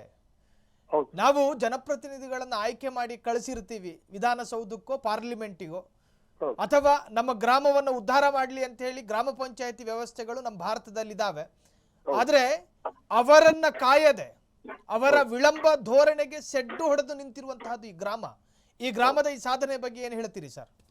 ಸರ್ ಖಂಡಿತ ಸರ್. ಇವಾಗ ಚುನಾವಣೆ ಮಾಡಿದ ಮೇಲೆ ಪದೇ ಇವ್ರು ಯಾರು ಶಾಸಕರಾಗ್ಲಿ ಆಮೇಲೆ DC ಅವರಾಗ್ಲಿ ಹೆಚ್ಚಿನ ಮಾಹಿತಿ ಆಗಿ ಫಸ್ಟ್ ಕುಡಿಯೋ ನೀರಿಗೆ ಆದ್ಯತೆ ಮಾಡಿಕೊಡ್ಬೇಕು. ಯಾವ್ದಾಗ್ಲಿ, ಪಂಚಾಯತ್ ಆಗ್ಲಿ, CO ಆಗ್ಲಿ, ಶಾಸಕ ಆಗ್ಲಿ, ಮಿನಿಸ್ಟರ್ ಆಗ್ಲಿ, ಸರ್ಕಾರ ಆಗ್ಲಿ, ಅಲ್ಲಿ ಇದ್ರಿಗೂಟಾಗಿ ಕುಡಿಯೋ ನೀರಿನ ಸಮಸ್ಯೆ ಇದ್ರಿಗೂಟಾಗಿ ಯಾವುದೇ ರೀತಿಯಿಂದ ಆದ್ರೂ ಶಾಸಕರಾಗ್ಲಿ, ಮಿನಿಸ್ಟರ್ ಆಗ್ಲಿ, ಸರ್ಕಾರ ಅದ್ರ ಬಗ್ಗೆ ಗಮನ ಹರಿಸಿಲ್ಲ ಅಂದ್ರೆ ಬಹಳ ಒಂದು ಬೇಜಾಬದಾರಂತ ವಿಷಯ ಸರ್. ಸರ್, ಈಗ ಈ ಗ್ರಾಮಸ್ಥರ ತಾವು ಕೂಡ ಅದೇ ಗ್ರಾಮದಲ್ಲಿ ಬರ್ತೀರಾ ಹೇಗೆ? ಸರ್ ನಮ್ ಕಂಪ್ಲೀಟ್ ತಾಲೂಕು ಸರ್, ಅದು ಕಂಪ್ಲೀಟ್ ತಾಲೂಕಿನಲ್ಲೇ ಬರ್ತದೆ ಸರ್ ಈ ಭಾಗದಲ್ಲೆಲ್ಲ. ಸರ್, ಈಗ ಈ ನಾಲೆ ನಿರ್ಮಾಣ ಮಾಡುವುದಕ್ಕೂ ಮೊದಲು ಸಂಬಂಧಪಟ್ಟಂತ ಗ್ರಾಮ ಪಂಚಾಯತಿಗೆ ಮನವಿ ಮಾಡುವಂತ ಈ ಪ್ರಯತ್ನಗಳಾಗಿತ್ತಾ? ಒಂದ್ ವೇಳೆ ಅವ್ರು ಮಾಡದಲ್ಲೇ ಇದ್ದಂತಹ ಸಂದರ್ಭದಲ್ಲಿ ಜನ ಈ ತೀರ್ಮಾನಕ್ಕೆ ಬಂದ್ರ ಏನು? ಹೌದು ಸರ್ ಖಂಡಿತ. ಯಾಕಂದ್ರೆ ಇವಾಗ ಕುಡಿಯೋ ನೀರಿನ ಸಮಸ್ಯೆ ಆದ್ಮೇಲೆ ಅವರು ಕೂಡಲೇ DC ಅವ್ರನ್ನ ಕರೆಸಿ ಈ ತರ ಐತಂತೇಳಿ ಯಾರು ಪಂಚಾಯತ್ ಅವರು ಒಂದು ತೀರ್ಮಾನ ತಗೋಬೇಕಿತ್ತು. ಆದ್ರೆ ಆ ಕೆಲಸ ಮಾಡ್ಲಾರ್ದಂತ ಟೈಮ್ ನಲ್ಲಿ ಇವ್ರು ರೈತರು, ಯಾಕಂದ್ರೆ ಜಾನುವಾರುಗಳು ಸರ್, ನಾವೀಗ ಮನುಷ್ಯರು ಹೋದ್ರು ನೀರ್ ಕೇಳ್ಬೋದು ಸರ್, ಪ್ರಾಣಿ ಪಕ್ಷಿಗಳು ಯಾಕೆ ಕೇಳಕ್ ಆಗ್ತದೆ ಸರ್. ದನ ಕರುಗಳಿಗೆಲ್ಲ ನೀರಿಲ್ಲ. ಇವರು ನಾವು ಕುಡಿಯೋ ನೀರಿಗೆಲ್ಲ ವ್ಯವಸ್ಥೆ ಮಾಡ್ತೀವಿ ಅಂತಲ್ಲ, ಒಂದೊಂದು ಗ್ರಾಮಕ್ಕೆ ಏನು ಟ್ಯಾಂಕರ್ ಮುಖಾಂತರ ಏನು ಜಿಲ್ಲಾಧಿಕಾರಿಗಳು ಏನೋ ಎಲ್ಲಾ ಗ್ರಾಮಗಳಿಗೆ ಏನೋ ನೀರು ವ್ಯವಸ್ಥೆ ಮಾಡಿದ್ದಾರೆ ಸರ್ ಇವರು. ಈಗ ನಮಗೆ ಸಂಪರ್ಕ ಇರೋದು ಸರ್ ತುಂಗಭದ್ರ ಹೋಗ್ಬೇಕಂತ ನದಿಯಲ್ಲಿ ಅಲ್ಲಿಂದ ಪಂಪ್ ಹೌಸ್ ಮಾಡಿ ಹಳ್ಳಿಗಳಿಗೆ ಸಪ್ಲೈ ಆಗಿದೆ ಸರ್ ನೀರು, ಕುಡಿಯೋ ನೀರಿಗೆ. ಆ ನದಿಯಲ್ಲೇ ನೀರಿಲ್ಲ ಅಂದ್ರೆ ಮತ್ತೆ ಹೆಂಗೆ ಸರ್ ಪರಿಸ್ಥಿತಿ? ಗಂಗಾಧರ್ ಸರ್, ಈಗ ಈ ನಾಲೆ ಹೆಂಗ್ ಕೆಲಸ ನಿರ್ವಹಿಸುತ್ತೆ ಇದ್ರ ಬಗ್ಗೆ ಒಂದು ಸ್ವಲ್ಪ ವಿವರಣೆ ಕೊಡ್ತೀರಾ? ಯಾಕಂದ್ರೆ ಈಗ ಭಾರಿ ಪ್ರಮಾಣದ ಮಳೆ ರಾಜ್ಯಕ್ಕೆ ಬಂದಿಲ್ಲ, ಒಂದು ಕಡೆ ಬರಪೀಡಿತ ಜಿಲ್ಲೆಗಳ ಅಧ್ವಾನಗಳು ಒಂದು ಕಡೆ. ಈ ಸಂದರ್ಭದಲ್ಲಿ ನಾವು ನಾಲೆ ನಿರ್ಮಾಣ ಮಾಡಿ ವೈಜ್ಞಾನಿಕವಾಗಿ ಇದು ಹೆಂಗ್ ಕಾರ್ಯನಿರ್ವಹಿಸುತ್ತೆ ಅನ್ನುವಂಥದ್ರ ಬಗ್ಗೆ ಮಾತನಾಡೋದಾದ್ರೆ ಗಂಗಾಧರ್ ಸರ್. ಖಂಡಿತ ಸರ್. ಇವಾಗ ತುಂಗಭದ್ರ ಇರ್ತಕ್ಕಂಥ ಡ್ಯಾಮ್ ಕಟ್ಟಿದ ಉದ್ದೇಶ ಏನಂದ್ರೆ ಸರ್, ಈ ಭಾಗದಾಗ ಇರ್ತಕ್ಕಂಥ ಎಲ್ಲರಿಗೆ ಕುಡಿಯೋ ನೀರಿಗೆ ಆದ್ಯತೆ ಇರ್ಲಿ, ಆಮೇಲೆ ಎರಡನೇದು ರೈತರ ಚಟುವಟಿಕೆ ಇರ್ಲಿ ಅಂತೇಳಿ ಉದ್ದೇಶ ಸರ್. ಇವತ್ತು ಏನಾಗಿದೆ ಸರ್, ಇದು ತುಂಗಭದ್ರ ಡ್ಯಾಮು ಎಲ್ಲ ಕಾರ್ಖಾನೆ ಪಾಲಾಗಿದೆ ಸರ್. ಇವತ್ತು ಫಸ್ಟ್ ಕಾರ್ಖಾನೆ, ಸೆಕೆಂಡು ಕುಡಿಯೋ ನೀರು, ಎರಡನೇದು, ಮೂರನೇದು ರೈತರ ಚಟುವಟಿಕೆ ಆಗಿದೆ. ಇವತ್ತು CM ಅವರು ಏನ್ ಹೇಳ್ತಾರೆ ಸರ್, ಯಾವುದೇ ರೀತಿಯಿಂದ ನಾವು ನೀರು ಕೊಡಂಗಿಲ್ಲ, ಯಾವುದೇ ಬೆಳೆ ಹಚ್ಚಕ್ ಹೋಗ್ಬಿಡ್ರಿ ಅಂತ ಹೇಳಿದಾರ ಸರ್. ಹಚ್ಚಕ್ ಹೋಗ್ಬಿಡ್ರಿ ಅಂತ ಹೇಳ್ತೀವಿ ಸರ್. ನಾವು ವಿಜಯನಗರ ಕಾಲುವೆ ಡ್ಯಾಮ್ ಕಟ್ಲಾರ ಮುಂಚೆಲೆ ನಾವು ಸರ್, ವಿಜಯನಗರ ಕಾಲುವೆ ಡ್ಯಾಮ್ ಕಟ್ಲಾರ ಮುಂಚೆಲೆ ವಿಜಯನಗರ ಕಾಲುವೆ ಇರ್ತಕ್ಕಂಥವು ಸರ್. ನಾವು ಏನಿದ್ರೆ ವರ್ಷದ ಬೆಳೆ ಸರ್ ಇವೆಲ್ಲ. ಇವು ವರ್ಷದ ಬೆಳೆ ಅಂದ್ರೆ ಸರ್, ನಾವು ಇಲ್ಲಿ ಏನಾಗಿದೆ ಸರ್, ಬಾಳೆ, ಆಮೇಲೆ ಕೊಬ್ಬು ಆ ತರ ಆಗಿದೆ ಸರ್. ನಮಗೆ ಬೇಡ ಸರ್, ಹೇಳ್ಬಿಡ್ಲಿ ಅವರು. ಯಾವ್ದೇ ರೀತಿಯಿಂದ ನೀವು ನಾಟಿ ಮಾಡ್ಬೇಡ್ರಿ ಅಂತ ಹೇಳ್ಬಿಡ್ಲಿ ಸರ್. ನಾವು ಯಾವ್ದೇ ರೀತಿಯಿಂದ ಕಸಿ ಬಿಡಂಗಿಲ್ಲ, ನಾಟಿ ಬಿಡಂಗಿಲ್ಲ. ಫಸ್ಟ್ ಆದಿತ್ಯ ಬದಲು ಕುಡಿಯೋ ನೀರಿಗೆ ಅಂತ ಸಪ್ಲೈ ಮಾಡ್ಲೇಬೇಕಲ್ಲ ಸರ್. ಇವರು ಯಾಕೆ ಸರ್ ಕಾರ್ಖಾನೆ ಬಗ್ಗೆ ಯಾಕೆ ಹೇಳಿಲ್ಲ? ಕುಡಿಯೋ ನೀರು ಇವಾಗ ಬಹಳ ಸಮಯ ಇದೆ ನಮಗೆ, ತುಂಗಭದ್ರ ಆಗಿದ್ದು. ಇವು ಯಾವ್ದೇ ರೀತಿಯಿಂದ ಕಾರ್ಖಾನೆ ಕೊಡ್ಬಾರ್ದಂತ ಯಾಕೆ ಅನೌನ್ಸ್ ಮಾಡ್ಲಿಲ್ಲ ಸರ್ ಇವರು? ಕಾರ್ಖಾನೆ ಕೊಡ್ಲಿ ಸರ್, ಇಲ್ಲ ಅಂತಾರ. ಅಲ್ಲಿ ಕಾರ್ಮಿಕರಿಗೆ ಆದ್ಯತೆ ಇದೆ, ಇರ್ಲಿ. ಫಸ್ಟ್ ಎದ್ದಿಟ್ಟಾಗ್ಲಿ, ಯಾಕಂದ್ರೆ ಕುಡಿಯೋ ನೀರಿಗೆ ಆದ್ಯತೆ ಇರ್ಬೇಕಲ್ಲ ಸರ್. ಇದರಲ್ಲೇ ಕೂಡ ರಾಜಕೀಯ ಮಾಡ್ತಾರೆ ಇವರು. ಇವತ್ತಿನವರೆಗೆ ಆಗಲಿ ಶಾಸಕರಾಗ್ಲಿ, ಮಿನಿಸ್ಟರ್ ಆಗ್ಲಿ, ಯಾಕೆ ನಮಗೆ ಈ ಭಾಗದಲ್ಲಿ ಯಾಕೆ ನಮಗೆ ಬೇಜಾಬದ್ರ ಮಾಡ್ತಾರೆ ಸರ್? ಅಂದ್ರೆ ಯಾರು ಇಲ್ಲ ಅಂತೇಳಿ ನಮ್ಮ ಈ ಭಾಗದಲ್ಲಿ. ಅಲ್ಲಿ ಇವಾಗ ಕಾವೇರಿ ಆ ಕಡೆಗೆಲ್ಲ ಎಷ್ಟು ಇದು ಮಾಡ್ತಾರೆ ಸರ್. ನಮಗೆ ಒಂಥರ ಹೆಂಗಂದ್ರೆ ಮಲತಾಯಿ ಮಕ್ಕಳು ನೋಡ್ದಂಗೆ ನೋಡ್ತಾರೆ ಸರ್ ನಮ್ಮ ಭಾಗದಲ್ಲಿ ಎಲ್ಲ. ಉತ್ತರ ಕರ್ನಾಟಕ ಅಂದ್ರೆ ನಮಗೆ ಭಾಳ ಇದೆ ಸರ್. ನಮಗೆ ಈ ಗುಲ್ಬರ್ಗ ಸೈಡ್ ಎಲ್ಲ ಸರ್, ಈ ಭಾಗದಲ್ಲೆಲ್ಲ ಸುಮಾರು ಹಳ್ಳಿ ಎಡದಂಡೆ ಬಲದಂಡೆ ಇರ್ತಕ್ಕಂಥ ಎಲ್ಲ ಕುಡಿಯೋ ನೀರಿಗೆ ಎಷ್ಟು ಸಮಸ್ಯೆ ಇದೆ ಅಂದ್ರೆ ಅದು ಹೇಳ್ಬಾರ್ದು ಸರ್. ಅಲ್ಲಿ ಇರ್ತಕ್ಕಂಥ ನೀರನ್ನ ಅದೇ ಮೊನ್ನೆ ನಾವು ಹೋರಾಟದಲ್ಲಿ ಏನ್ ಹೇಳ್ತೀವಿ ಸರ್, ಎಚ್ಚರಿಕೆ ಅವರು ಸರ್ ನೀವು ಬಂದ್ಬಿಡ್ರಿ. ಕಂಪ್ಲಿ ಸರ್, ಕಂಪ್ಲಿ ಇರ್ತಕ್ಕಂಥ ಸೀಟಲ್ಲಿ 40,000 ಜನಸಂಖ್ಯೆ ಇರ್ತಕ್ಕಂಥ ಸಿಟಿ. ಆ ಭಾಗದಲ್ಲಿ ನೀರು ನದಿಯಲ್ಲೆಲ್ಲ ಮಲಸ್ ನೀರಾಗಿದೆ. ಒಂದು ಗ್ಲಾಸ್ ನೀರು ಕುಡಿದು ನೀವು ನೋಡ್ಕೊಂಡ್ಬಿಡ್ತಾರೆ ಅಂತ ಹೇಳಿ. ರೈತರ ಚಟುವಟಿಕೆ ಬೇಡ ಸರ್. ಕುಡಿಯೋ ನೀರಿಗೆ ಆದ್ಯತೆ ಮಾಡ್ಲಿದ್ರೆ ಅಂದ್ರೆ ಯಾಕೆ ಸರ್? ಸರ್ಕಾರ ಯಾಕಿರ್ಬೇಕು? ಜಿಲ್ಲಾಡಳಿತ ಯಾಕಿರ್ಬೇಕು? ಅಧಿಕಾರಿಗಳು ಯಾಕಿರ್ಬೇಕು? ಅಂದ್ರೆ ನಮ್ಮ ಸಮಸ್ಯೆ ನಾವೇ ಬಗೆಹರಿದ್ರೆ ಇವ್ರು ಯಾಕೆ ಸರ್ ಪ್ರತಿನಿಧಿಗಳು ಯಾಕಂತ ನಮ್ಮ ಉತ್ತರ. ಇವ್ರು ಬರೇ ಮಿನಿಸ್ಟ್ರಿಗೆ ಬಡದಾಡಿದ್ರೆ ಜನರದ್ದು ಹೆಂಗ ಸರ್ ಸಮಸ್ಯೆ? ಉತ್ತರ ಕರ್ನಾಟಕ ಒಂದು ತರಹದ ಉತ್ತರವೇ ಸಿಗದ ಪ್ರಶ್ನೆಯಾಗಿ ಆ ಕಾಲದಿಂದಲೂ ಬಾಕಿ ಉಳಿದಿದ್ದಾವೆ. ಆ ಉತ್ತರಕ್ಕೊಂದು ಉತ್ತರ ಕೊಡುವ ಸರ್ಕಾರ ಈವರೆಗೂ ಕರ್ನಾಟಕದಲ್ಲಿ ಈವರೆಗೂ ಬಂದಿಲ್ಲ. ಅದೇನೇ ಇರಲಿ ಗಂಗಾಧರ್ ಅವರೇ, ಕೊನೆಯದಾಗಿ ಈ ಗ್ರಾಮದ ಕಂಪ್ಲಿಯ ಈ ಇಟಗಿ ಗ್ರಾಮದ ಈ ವಿಚಾರದ ಬಗ್ಗೆ, ಅಂದ್ರೆ ನಾಲೆಗಳನ್ನ ನಿರ್ಮಾಣ ಮಾಡಿ ಇಡೀ ರಾಜ್ಯಕ್ಕೆ ಮಾದರಿಯಾದ ಬಗ್ಗೆ ಕೊನೆಯದಾಗಿ ಏನ್ ಹೇಳ್ತೀರಿ ಗಂಗಾಧರ್? ಸರ್ ಖಂಡಿತ ಸರ್, ಅದು ಮಾದರಿ ಆಗ್ಬೇಕು ಸರ್. ಯಾಕಂದ್ರೆ ಎಚ್ಚರಿಕೆ ತಗೋಬೇಕು ಅಧಿಕಾರಿಗಳಾಗ್ಲಿ, ರಾಜಕಾರಣವಾಗ್ಲಿ, ಸರ್ಕಾರ ಆಗ್ಲಿ. ಉತ್ತರ ಕನ್ನಡ ಹೆಚ್ಚಿನ ಮಟ್ಟದಲ್ಲಿ ನಾವು ಕೊಡ್ತೀವಿ, ಏನೂ ಸಮಸ್ಯೆ ಇಲ್ಲ ಅಂತ ಹೇಳ್ತಾರೆ ಸರ್. ಟೋಟಲ್ ಎಷ್ಟೋ ತಾಲೂಕುಗಳನ್ನ ಮೊನ್ನೆ ಜಿಲ್ಲಾ ಇವರು ಸರ್ಕಾರದ ಆದೇಶ ಮಾಡ್ತಾರಲ್ಲ, ಎಲ್ಲ ಕೆರೆಗಳನ್ನ ತುಂಬಿಸೋ ವ್ಯವಸ್ಥೆ ಮಾಡ್ರಿ. ಯಾರು ಮಾಡ್ತಿದ್ದಾರೆ ಸರ್? ಎಲ್ಲಿ ಮಾಡ್ತಿದ್ದಾರೆ ಇವರು? ಕೆರೆಗಳು ತುಂಬಿಸಕ್ಕಾಗ್ಲಿ, ಕುಡಿಯೋ ನೀರಿಗೆ ಎಲ್ಲಿ ಆದ್ಯತೆ ಕೊಟ್ರ? ಕೂಡಲೇ ಸರ್ಕಾರ ಗಮನ ಹರಿಸಿ ಫಸ್ಟ್ ಆದ್ಯತೆ ಕೊಡ್ಬೇಕು. ನಮಗೆಲ್ಲ ಕುಡಿಯೋ ನೀರಿಗೆ ವ್ಯವಸ್ಥೆ ಮಾಡಿ ಕೊಡ್ಬೇಕು sir. Thank you Gangadhar. Thank you sir. ನೀವು ಈ ಬಗ್ಗೆ ಕುಡಿಯೋ ನೀರಿಗೆ ಎತ್ತಿದಕ್ಕೆ ತುಂಬಾ ಧನ್ಯವಾದಗಳು ಸರ್. ನಮ್ಮ ರೈತರ ಪರವಾಗಿ, ಸಾರ್ವಜನಿಕರಾಗಿ ನಿಮ್ಮ ಮಾಧ್ಯಮರಿಗೆ ತುಂಬಾ ಧನ್ಯವಾದಗಳು. Thank you so much Gangadhar. ಇಷ್ಟೊತ್ತು ಫ್ರೀಡಮ್ ಟಿವಿ ಜೊತೆ ಮಾತನಾಡಿದ್ದಕ್ಕೆ. ಒಂದು ಕಡೆ ಆ ಗ್ರಾಮಸ್ಥರು ಅನೇಕ ಬಾರಿ ಪ್ರಯತ್ನಗಳನ್ನು ಮಾಡಿದ್ದಾರೆ. ಸಂಬಂಧಪಟ್ಟಂಥ ಜಿಲ್ಲಾಡಳಿತದ ಗಮನಕ್ಕೆ ತರುವಂತಹದ್ದು, ಗ್ರಾಮ ಪಂಚಾಯಿತಿಯ ಗಮನಕ್ಕೆ ತರುವಂತಹದ್ದು, ಗಮನಕ್ಕೆ ತಂದು ಯಾವ ಪ್ರಯೋಜನಗಳು ಇಲ್ದಿದ್ದಾಗ ಗ್ರಾಮಸ್ಥರು ಈ ಕೆಲಸಕ್ಕೆ ಮುಂದಾದರು. ಗ್ರಾಮ ಪಂಚಾಯಿತಿಯ ವ್ಯಾಪ್ತಿಗೆ ಏನೇನು ಬರ್ತಾವೋ, ತನ್ನ ಗ್ರಾಮದ ಉದ್ಧಾರಕ್ಕಾಗಿ ಯಾವ್ಯಾವ ಕಾರ್ಯಗಳನ್ನು ಕೈಗೆತ್ಕೋಬಹುದು ಆ ಕೆಲಸವನ್ನು ಪಂಚಾಯಿತಿ ಮಾಡಬೇಕು. ಮಾಡದಲ್ಲೇ ಇದ್ದಾಗ ಕಾಟನ್ ಬಟ್ಟೆಯನ್ನು ಸುತ್ಕೊಂಡು ಹೊಡಿತಾರೆ ಮುಗಿಗೆ. ಹಿಂಗೆ ನಾಲೆಗಳನ್ನು ನಿರ್ಮಾಣ ಮಾಡೋದು ಯಾರ ಜವಾಬ್ದಾರಿ? ಅಲ್ಲಿನ ಸೀನಪ್ಪಣ್ಣ ಮಂಜಪ್ಪಣ್ಣನ ಜವಾಬ್ದಾರಿನ ಅಲ್ಲ. ಆ ಗ್ರಾಮಕ್ಕೊಂದು ಪಂಚಾಯಿತಿ ಅಂತ ಇರ್ತಾವ್ರಿ. ನಿಮ್ಮ ವ್ಯಾಪ್ತಿಗೆ ಬರಬಹುದಾದ ಅಷ್ಟು ಗ್ರಾಮದ ಉದ್ಧಾರ, ಅಭಿವೃದ್ಧಿ ಕೆಲಸ ನೀವು ಮಾಡಬೇಕು. ಜಿಲ್ಲಾಡಳಿತ ಈ ಗ್ರಾಮವನ್ನೇ ಸನ್ಮಾನ ಮಾಡಬೇಕು. ಅಲ್ಲಿನ ಜಿಲ್ಲಾಡಳಿತ ಈ ಗ್ರಾಮವನ್ನೇ ಒಂದು ಮೈದಾನದಲ್ಲಿ ಒಂದು ಕಾರ್ಯಕ್ರಮ ಮಾಡಿ ಅಲ್ಲಿನ ಜಿಲ್ಲಾಡಳಿತ ಈ ಗ್ರಾಮಸ್ಥರಿಗೆ ಸನ್ಮಾನ ಮಾಡಬೇಕು. ಜನಪ್ರತಿನಿಧಿಗಳಿಗೆ ಪಾಠ ಕಲಿಸಿದ್ದಾರೆ. 6,000 ಚಿಲ್ಲರೆ ಗ್ರಾಮಗಳಿದ್ದಾವೆ. ಆ ಗ್ರಾಮಗಳಿಗೆ ಇವರು ಪಾಠ ಕಲಿಸಿದ್ರು. ಈ ರಾಜ್ಯದ ಗ್ರಾಮ ಪಂಚಾಯಿತಿಗಳು ಹೆಂಗಿರಬೇಕು ಅನ್ನೋದನ್ನು ಕಲಿಸ್ಕೊಟ್ಟಿದ್ದ ಅಲ್ಲಿನ ಗ್ರಾಮ ಪಂಚಾಯಿತಿಗಳಲ್ಲ, ಬದಲಾಗಿ ಅಲ್ಲಿನ ಗ್ರಾಮಸ್ಥರು. ಕುಡಿಯೋ ನೀರಿಗಾಗಿ ಪರದಾಡುವ ಪರಿಸ್ಥಿತಿ ಇದ್ದಂಥ ಇಟಗಿ ಗ್ರಾಮದಲ್ಲಿ ಇವತ್ತೊಂದು ನಾಲೆ ನಿರ್ಮಾಣ ಮಾಡಿದ್ದಾರೆ. ಇದು ಶಾಶ್ವತ ಪರಿಹಾರನೋ ತಾತ್ಕಾಲಿಕ ಪರಿಹಾರನೋ ಅದು ಬೇರೆ ಚರ್ಚೆ ಮಾಡಿದ್ರಲ್ಲ. ಈ ಬಗ್ಗೆ ಮಾತನಾಡೋದಕ್ಕೆ ಮತ್ತೋರ್ವ ರೈತ ಹೋರಾಟಗಾರ ದೇವೇಗೌಡ ಫೋನ್ ಸಂಪರ್ಕದಲ್ಲಿ. ಸರ್ ನಮಸ್ಕಾರ. ನಮಸ್ಕಾರ. I am sorry, BV Gowda, Devegowda ಅಂತ ಹೇಳಿದೆ. BV ಗೌಡ್ರು ಇದ್ದಾರೆ. BV ಗೌಡ್ರ ನಮಸ್ಕಾರ. ಎಲ್ಲ ಒಂದು ಕಡೆ ಈ ಬಳ್ಳಾರಿಯ ಇಟಗಿ ಗ್ರಾಮ ನಮಗೆ ರೋಮಾಂಚನ ಅನಿಸ್ತಾ ಇದೆ. ಅಲ್ಲಿನ ಗ್ರಾಮಸ್ಥರ ಈ ಕೆಲಸ ನೋಡಿ, ಈ ವಿಚಾರ ತಮ್ಮ ಗಮನಕ್ಕೆ ಬಂದಿದ್ಯಾ? ಸರ್ ಗಮನಕ್ಕೆ ಬಂದಿದೆ. ಈ ವಿಚಾರವಾಗಿ ಜಿಲ್ಲಾಧಿಕಾರಿ ಗಮನ, RC ಗಮನಕ್ಕೆಲ್ಲ ತಂದಿದ್ದೇವೆ. ಹೊಳೆ ಸಂಪೂರ್ಣ ಬತ್ತಿ ಹೋಗಿದೆ. ಇಟಗಿ, ಮಣ್ಣೂರು, ಸೂಗೂರು, ರುದ್ರಪಾದ, ನಡುವಿ, ನಿಟ್ಟೂರು ಅಪ್ ಟು ಸಿರುಗುಪ್ಪ ಮಂತ್ರಾಲಯದವರೆಗೂ ನದಿಯಲ್ಲಿ ನೀರೇ ಇಲ್ಲ. ಎಲ್ಲಾ ಗ್ರಾಮಗಳಿಗೂ ಕುಡಿಲಿಕ್ಕೆ ನೀರಿನ ಅಸ್ತವ್ಯಸ್ತ ಆಗಿದೆ ಸರ್. ಈ ಬಗ್ಗೆ ಮೊನ್ನೆ ಹೋರಾಟನೂ ಮಾಡಿದ್ದೇವೆ, ಮನವಿ ಕೂಡ ಕೊಟ್ಟಿದ್ದೇವೆ. ಆರ್ಸಿಯಿಂದ ಆರ್ಡರ್ ಬಂದ್ರೆ ಮಾತ್ರ ಕುಡಿಲಿಕ್ಕೆ ನೀರು ಬಿಡ್ತೀವಿ ಅಂತ ಹೇಳಿದ್ದಾರೆ. ಆ ಹಂತದಲ್ಲಿ ಪ್ರೊಸೆಸ್ ಮಾಡಿದ್ವಿ ಸರ್, ಮನವಿ ಮಾಡ್ಕೊಂಡಿದ್ದೇವೆ. ಒಂದು. ಎರಡನೇ ದಿನ ಸರ್, ನಮ್ಮ ಭಾಗದಲ್ಲಿ ಮಳೆ ಪೂರ ಕಡಿಮೆ ಆಗಿದ್ರಿಂದ ಒಳಗೆ ನೀರು ಬರ್ತಾ ಇತ್ತು. ಅಟ್ಲೀಸ್ಟ್ ಎಲ್ಲೋ ಮಳೆ ಆದಾಗ ಎಲ್ಲೋ 2-3 ಮೂಲಗಳಿಂದ ಬಂದು ಸೇರಿದಿತ್ತು. ಆ ಮಳೆ ಅಭಾವ ಆಗಿದ್ರಿಂದ ಪೂರ ತೊಂದರೆ ಆಗಿದೆ ಸರ್. ಆಮೇಲೆ ನದಿ ಬತ್ತಕ್ಕೆ ಬಿಡಬಾರ್ದು ಅಧಿಕಾರಿಗಳು, ಇವತ್ತು ಬತ್ತಲಿಕ್ಕೆ ಬಿಟ್ಟಿದ್ದಾರೆ. ಬಿವಿಗೌಡ್ರೆ, ನಿಮ್ದು ಬಳ್ಳಾರಿ ಕಂಪ್ಲಿ ಬರ್ತಾವ? ಕಂಪ್ಲಿ ಸರ್ ನಂದು.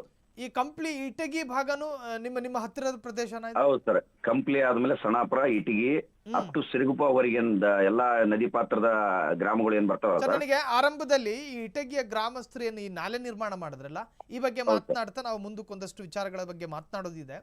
ಈ ನಾಲೆ ನಿರ್ಮಾಣಕ್ಕೆ ಜನರಿಗೆ ಪ್ರೇರಣೆ ಆಗಿದ್ದೇನು ಸರ್? ಸರ್, ಪ್ರೇರಣೆ ಈ ಕುಡಿಯಕ್ಕೆ ನೀರ್ ಬೇಕೇ ಬೇಕಲ್ಲ ಸರ್. ಹಂಗಾಗಿ ಅಲ್ಲಿ ನಮ್ಮ ಭಾಗದ ರೈತರು ಕಲ್ತ್ಬಿಟ್ಟು, ಸಾರ್ವಜನಿಕ ಕಲ್ತ್ಬಿಟ್ಟು ಅದು ಒಂದು ಟ್ರೆಂಚ್ ತರ ಮಾಡ್ಕೊಂಡಿದ್ದಾರೆ. ಯಾಕಂದ್ರೆ ಕುಡಿಯೋ ನೀರಿಗೆ ಪೈಪಿಗೆ ಕೂಡ ನೀರು ಬರ್ತಾ ಇಲ್ಲ. ಈ ಒಂದು ತಾತ್ಕಾಲಿಕ ಮಾಡ್ಕೊಂಡಿದ್ದಾರೆ ಸರ್. ಇದಕ್ಕೆ ಸರ್ಕಾರ ಕೂಡಲೇ ಅದಕ್ಕೇನಾದ್ರೂ ಒಂದು ಪೂರ್ಣ ಪ್ರಮಾಣದಲ್ಲಿ ನೀರು ಒದಗಿಸ್ಲಿಕ್ಕೆ ವ್ಯವಸ್ಥೆ ಮಾಡಿ ಏನಾದ್ರೂ ವ್ಯವಸ್ಥೆ ಮಾಡಿಕೊಡ್ಬೇಕು ನಮಗೆ. ಆಮೇಲೆ ನಾನು ಈ ಹಿಂದೆ ಒಬ್ರು ರೈತ ಮುಖಂಡರು ಮಾತನಾಡ್ತಾ ಇದ್ದಂತಹ ಸಂದರ್ಭದಲ್ಲಿ ಹೇಳ್ತಾ ಇದ್ರು, ಫ್ಯಾಕ್ಟರಿಗಳಿಗೆ ಬೇರೆ ಬೇರೆ ಕಾರ್ಖಾನೆಗಳಿಗೆ ಕೊಡೋದಕ್ಕೆ ನೀರಿದೆ, ಆದರೆ ಅಲ್ಲಿನ ಸ್ಥಳೀಯ ರೈತರು ಸಣ್ಣ ತೋಟಗಾರಿಕೆ ಅಥವಾ ಬೇರೆ ಬೇರೆ ಕೃಷಿ ವಿಚಾರಕ್ಕೆ ಬಳಕೆ ಮಾಡೋದಕ್ಕೆ ನೀರು ಕೊಡ್ತಾ ಇಲ್ಲ ಅಲ್ಲಿನ ಒಂದಷ್ಟು ವರ್ಗ ಅಂತ. ನಿಜಾನ ಅದು? ಸರ್, ಈಗ ಅದು ಕಣ್ಣೆದಿಗೆ ಕಾಣಕತ್ತೆ, ಆ ರೀತಿ ಆಗ್ತಾರೆ ಅದು. ಒಂದು. ಎರಡನೇದು, ನಮ್ಮ ತುಂಗಭದ್ರಾ ಡ್ಯಾಮ್ ಆದಾಗ ವಿಜಯನಗರ ಕೆನಾಲ್ಗಳಿಗೆ ಅಂದ್ರೆ 16 ಕೆನಾಲ್ ಬರ್ತಾವ ಸರ್ ನಮ್ಗೆ. ಒಳ್ಳೆ ನದಿ ಪಾತ್ರಗಿರ್ತಕ್ಕಂಥ ಕೆನಾಲ್ಗಳು, ನದಿ ಮೂಲಕ ಬೆಳೆಗೆ ಹರ್ಸ್ಕೋಬೇಕಂತ ಕೆನಾಲ್. ತುಂಗಭದ್ರಾ ಅಣೆಕಟ್ಟು ನಿರ್ಮಾಣ ಸಂದರ್ಭದಲ್ಲಿ ಈ ಎಲ್ಲಾ ನಾಲೆಗಳಿಗೆ ನದಿ ಮೂಲಕ ನೀರು ಯಾವಾಗ್ಲೂ ಕಂಟಿನ್ಯೂ ಇರ್ಬೇಕಂತ ಒಂದು ಪ್ರತೀತಿ ಇದೆ ಮೊದ್ಲಿಂದಾನು. ಅವ್ರು ಆಟೋಮೆಟಿಕ್ ಆ ಕೆನಾಲ್ಗಳು ನೀರು ಕೊಟ್ರೆ ಸ್ಟ್ಯಾಂಡಿಂಗ್ ಕ್ರಾಪ್ ಇದೆ, ಬಾಳೆ ಆಗಿರ್ಬೋದು, ಕಬ್ಬು ಆಗಿರ್ಬೋದು, ವಾಣಿಜ್ಯ ಬೆಳೆಗಳು ಇದಾವೆ, ಪೆರಿ ಕ್ರಾಪ್ಸ್ ಅಂತೀವಿ ಸರ್. ಇದಕ್ ಕೂಡ ನೀರಿಲ್ದೆ ಇವೆಲ್ಲ ಒಣಗಿ ಹೋಗ್ತಿದೆ. ಒಂದು. ಇದ್ರಲ್ಲಿ ನೀರಿದ್ರೆ ಆಟೋಮೆಟಿಕ್ ನದಿಯಲ್ಲಿ ನೀರ್ ಇರ್ತದೆ ಸರ್. ಇದು ಒಂದಕ್ಕೊಂದು ಲಿಂಕ್ ಇದು. ಆದ್ರೆ ಇವತ್ತು ನದಿನೇ ಪೂರ ಬತ್ತಿ ಹೋಗಿದೆ. ವಾತಾವರಣ ಮೊನ್ನೆ ನಿಮ್ಮ ಪ್ರತಿನಿಧಿಗಳು ಬಂದು ಎಲ್ಲ ವೀಕ್ಷಣೆ ಮಾಡಿದ್ರು ಸರ್, ಅಲ್ಲಿ ಪೂರ ಬತ್ತಿ ಹೋಗಿದೆ, ಎಲ್ಲಿಯೂ ನೀರಿಲ್ಲ. ಈ ಒಂದು ನದಿಯಲ್ಲಿ ನೀರು ಹೋಗಿದ್ರಿಂದ 2 ಸಮಸ್ಯೆ ಬಹಳ ಉದ್ಭವ ಆಗಿದೆ ಸರ್. ಒಂದು, ಕುಡಿಯ ನೀರಿಂದು. ಎರಡನೇದು, ಜಲಚರಗಳಲ್ಲಿ ಮೀನುಗಳೆಲ್ಲ ಸತ್ತು ಬಿದ್ದಿದ್ದಾವೆ. ಆಮೇಲೆ ಮೊಸಳೆಗಳೆಲ್ಲ ಗ್ರಾಮಗಳಲ್ಲಿ ಬರ್ತಾ ಇದ್ದಾವೆ. ನೀರು ನಾಯಿಗಳು ಪ್ರದೇಶ ನಮ್ಮ ಭಾಗದಲ್ಲಿ ನೀರು ನಾಯಿಗಳದ್ದು ಒಂದು ಪ್ರದೇಶ ಅಂತ ಘೋಷಣೆ ಮಾಡಿದ್ದಾರೆ. ಆ ನೀರು ನಾಯಿಗಳು ಸತೆ ಊರುಗಳಲ್ಲಿ ಬರ್ತಕ್ಕಂಥದ್ದು, ನದಿ ದಂಡೆಯಲ್ಲಿ ಎಲ್ಲಿ ಬೇಕಾದ್ರೆ ಹೋಗ್ತಕ್ಕಂಥ ನೀರಿಲ್ಲ ಸರ್. ಅವು ಕೂಡ ಸಂಪೂರ್ಣ ಜಲಚರಗಳೆಲ್ಲ ಸತ್ತು ಬಿದ್ದಿದೆ, ಮೀನುಗಳು. ಮೊನ್ನೆ ನಿಮ್ಮ ಪ್ರತಿನಿಧಿಗಳಿಗೂ ಒಂದು ಫೋಟೋ ವಿಡಿಯೋ ಕೂಡ ತಗೊಂಬಂದಾರೆ ಸರ್ ಅಲ್ಲಿ. ಅದೇ ದೃಶ್ಯವನ್ನು ತೋರಿಸ್ತಾ ಇದೀವಿ ನಾವು ಸ್ಕ್ರೀನ್ ಮೇಲೆ. ಸರ್, ಎಲ್ಲ ಒಂದು ಕಡೆ ಇದು ಮುಂದಿನ ಭಾಗ ನಮಗೆ ಊಹೆ ಮಾಡೋದಕ್ಕೂ ಸಾಧ್ಯ ಇಲ್ಲ ಸರ್. ಇದರ ಮುಂದುವರಿದ ಭಾಗ ಇದೆಯಲ್ಲ, ಇವತ್ತು ನೀರಿಲ್ದಲೆ ಪರದಾಡ್ತಾ ಇದ್ದಾರೆ ಅಲ್ಲಿನ ಗ್ರಾಮಸ್ಥರು. ಒಂದು ತಾತ್ಕಾಲಿಕವಾದ ಪರಿಹಾರದ ಸೂತ್ರವನ್ನು ಕಂಡುಕೊಂಡಿದ್ದಾರೆ. ಅದು ಶಾಶ್ವತ ಅಂತಲೂ ಹೇಳೋದಕ್ಕೆ ಬರೋದಿಲ್ಲ. ಅಂತರ್ಜಲ ಮಟ್ಟ ಏನಾದರೂ ಕಡಿಮೆ ಆದರೆ ಅಲ್ಲೂ ಕೂಡ ನೀರು ಬರೋದಿಲ್ಲ. ಸೊ ಇಂತಹ ಸಂದರ್ಭದಲ್ಲಿ ಅಲ್ಲಿನ ಜಿಲ್ಲಾಡಳಿತ ಒಂದು ಪ್ರತ್ಯೇಕ ಆಸಕ್ತಿ ವಹಿಸಬೇಕಲ್ಲ ಬಿ.ವಿ. ಗೌಡ್ರೆ? ಸರ್, ಅದಕ್ಕೆ ಮನವಿ ಮಾಡಿದ್ವಿ ಜಿಲ್ಲಾಧಿಕಾರಿಗಳಿಗೆ. ಅವರು RC ಅವರಿಗೆ ಪತ್ರ ಬರೆದಾರೆ. ಇಲ್ಲಿ ಅಧಿಕಾರಿಗಳೆಲ್ಲ ಏನಂತಾರೆ, ಇದೆಲ್ಲ RC ಅಂಡರ್ ಇದೆ ಡ್ಯಾಮು, RC ಅವರೇ ಬಿಡಬೇಕು, ಸಂಪೂರ್ಣ ಒಳಗೆ ನೀರು ಬಿಡ್ಬೇಕಾದ್ರೆ ಅವರಿಗೆ ಅಥಾರಿಟಿ ಅಂದಾರ. ಅವ್ರಿಗೆ ಕೂಡ ಮನವಿ ಮಾಡ್ಕೊಂಡಿದ್ವಿ ಸರ್. ಇವಾಗ ಅವರು ಕ್ರಮ ವಹಿಸ್ತೀವಿ ಅಂತ ಹೇಳಿದ್ದಾರೆ, ಬಟ್ ಇನ್ನು ಕ್ರಮ ಆಗ್ಬೇಕು sir. Yes, thank you so much BV. ಗೌಡ್ರೆ, ಇಷ್ಟೊತ್ತು ಫ್ರೀಡಮ್ ಟಿವಿ ಜೊತೆ ಮಾತನಾಡಿದ್ದಕ್ಕೆ. ಥ್ಯಾಂಕ್ ಇನ್ನು ಅಲ್ಲಿನ ಜಿಲ್ಲಾಡಳಿತವೂ ಕೂಡ ಪ್ರತ್ಯೇಕವಾದಂತಹ ಗಮನವನ್ನು ಕೊಡಬೇಕು. ಅಲ್ಲಿನ ರೈತರು ಮಾತನಾಡ್ತಾ ಇದ್ದಿದ್ದು, ರೈತ ಅಂದ್ರೆ ಯಾರು? ನಮ್ಮ ದೇಶದ ಬೆನ್ನೆಲುಬು, ನಮ್ಮ ರಾಜ್ಯದ ಅಸ್ಮಿತೆ ಅಲ್ವಾ ಅವರು? ಅವರದ್ದೊಂದು ಸಮಸ್ಯೆ ಇಡೀ ಕರ್ನಾಟಕದ ಸಮಸ್ಯೆ ಅಲ್ವಾ? ಯಾವುದೋ ಐಷಾರಾಮಿ ಜೀವನ ಮಾಡೋದಕ್ಕೋಸ್ಕರ ಅವರು ನೀರು ಕೇಳೋದಿಲ್ಲ. ಬದಲಾಗಿ ಗಿಡಗಂಟೆಗಳನ್ನು ಬೆಳೆಯೋದಕ್ಕೆ, ಕೃಷಿಗಳನ್ನು ಅಭಿವೃದ್ಧಿಪಡಿಸೋದಕ್ಕೆ, ಆ ಭಾಗದಲ್ಲಿ ಕೆಲ ಕಾರ್ಖಾನೆಗಳಿಗೆ ಕೊಡುವಂತಹ ನೀರುಗಳನ್ನು ಸಣ್ಣ ತೋಟಗಾರಿಕೆ ಮಾಡುವಂತಹ ರೈತರಿಗೆ ಕೊಡೋದಿಲ್ಲ. ಜಲಾಶಯದಲ್ಲಿ ಸಾಕ್ಷಿಗೋಸ್ಕರ ಒಂದು ಹನಿ ನೀರು ಕಾಣ್ತಾ ಇಲ್ಲ, ಒಣಗೋಗಿದೆ. ಇಂತಹ ಸಂದರ್ಭದಲ್ಲಿ ಅಧಿಕಾರಿಗಳು ಹೇಗಿರಬೇಕಾಗಿತ್ತು ಮತ್ತು ನಮ್ಮ ಅಧಿಕಾರಿಗಳು ಹೇಗಿದ್ದಾರೆ? ರೈತರ ಸಮಸ್ಯೆಗಳಿಗೆ ಸ್ಪಂದಿಸಬೇಕಾದಂತಹ ಮನೋಭಾವ ಇರುವ ಒಬ್ಬನೇ ಒಬ್ಬ ಅಧಿಕಾರಿ ಇಲ್ಲ. ಜಲಚರಗಳು ಸತ್ತು ಬೀಳ್ತಾ ಇದೆ, ಮೀನುಗಳು ಸಾಯ್ತಾ ಇದೆ. ಮೀನುಗಳಿಗೆ ಒದ್ದಾಡೋದಕ್ಕೂ ಕೂಡ ಒಂದು ಹನಿ ನೀರಿಲ್ದಂಗಾಗಿದೆ ಆ ಭಾಗದಲ್ಲಿ. ಇಂತಹ ಸಂದರ್ಭವನ್ನು ಸರ್ಕಾರ ಸರಿಯಾಗಿ ಸರಿದೂಗಿಸಬೇಕು. ಇದಕ್ಕೊಂದು ಪರಿಹಾರವನ್ನು ಹುಡುಕಬೇಕು. ಅಲ್ಲಿನ ಜಿಲ್ಲಾಡಳಿತದಿಂದ ಹಿಡಿದು ಅಲ್ಲಿನ ಶಾಸಕರವರೆಗೆ, ಅಲ್ಲಿನ MP ಯಿಂದ ಹಿಡಿದು ಈಗಿನ ಮುಖ್ಯಮಂತ್ರಿಯವರೆಗೆ ಯಾರಾದರೂ ಈ ವಿಚಾರವನ್ನು ಗಮನದಲ್ಲಿಟ್ಕೊಂಡು ಇದಕ್ಕೊಂದು ಪರಿಹಾರವನ್ನು ಕಂಡುಕೊಂಡ್ರೆ ಅಲ್ಲಿನ ಜನ ನಿಮ್ಮ ಫೋಟೋ ಫ್ರೇಮ್ ಮಾಡ್ಕೊಂಡು ಪೂಜೆ ಮಾಡ್ತಾರೆ. ನಿಜಕ್ಕೂ ಇದು ಆಗಲೇಬೇಕಾಗಿರುವಂತಹ ಕೆಲಸ. ಇವತ್ತು ಫ್ರೀಡಮ್ ಟಿವಿಯ ಕಂಪ್ಲೇಂಟ್ ಬಾಕ್ಸ್ ಪ್ರಸಾರ ಮಾಡ್ತಾ ಇದೆ. ನಮ್ಮ ವರದಿಗಾರ ಅಲ್ಲಿನ ರೈತನ ಆ ಸಂಕಟವನ್ನು ಅರ್ಥ ಮಾಡಿಸುವಂತಹ ಪ್ರಯತ್ನ, ರಾಜ್ಯದ ಜನರಿಗೆ ತಲುಪಿಸುವಂತಹ ಪ್ರಯತ್ನ ಪಟ್ಟಿದ್ದಾರೆ. ಕಂಪ್ಲೇಂಟ್ ಬಾಕ್ಸ್ ನಿಜಕ್ಕೂ ಈ ಸಾಧನೆಯನ್ನು ಪ್ರಶಂಸೆ ಮಾಡುತ್ತೆ. ಈ ಜನರ ಈ ನಿರ್ಧಾರವನ್ನು ಗೌರವಿಸುತ್ತೆ. ಜನರ ಈ ತೀರ್ಮಾನಕ್ಕೆ ನಮ್ಮ ಸಹಮತ ಇದೆ. ಪ್ರತಿ ಗ್ರಾಮದಲ್ಲೂ ಈ ತರಹದ ಜಾಗೃತರಾಗಿರುವ ಜನರೇ ಇರಬೇಕು. ಜನಪ್ರತಿನಿಧಿಗಳನ್ನು ಕಾಯದೆ, ಪಂಚಾಯಿತಿಯ ಅನುದಾನಕ್ಕೆ ಕಾಯದೆ, ಶಾಸಕನ ಮೀಸೆ ತಿರುವಿಕೆಗೆ ಕಾಯದೆ, MP ಮತ್ತೊಂದು ಗರ್ವಕ್ಕೆ ಕಾಯದೆ, ತಾನೇ ಸ್ವಯಂ ಸ್ವಾಭಿಮಾನದಿಂದ ತನ್ನ ಕೆಲಸನ ಮಾಡ್ಕೊಂಡ್ರೆ ಪ್ರಜಾಪ್ರಭುತ್ವಕ್ಕೆ ನಾವು ದೊಡ್ಡ ಸಲಾಮ್ ಹೊಡಿಬೋದು. ಕಂಪ್ಲೇಂಟ್ ಬಾಕ್ಸ್ ಇವತ್ತು ಈ ಸುದ್ದಿಯನ್ನು ಪ್ರಸಾರ ಮಾಡಿದೆ. ಅಲ್ಲಿನ ರೈತರ ಪರವಾಗಿ, ಅಲ್ಲಿನ ಬಡ ರೈತರ ಧ್ವನಿಯಾಗಿ ಇಲಾಖೆಗಳ ನಿರ್ಲಕ್ಷ್ಯದ ವಿರುದ್ಧ ಜಾಗೃತರಾದ ಬಳ್ಳಾರಿಯ ಜನ.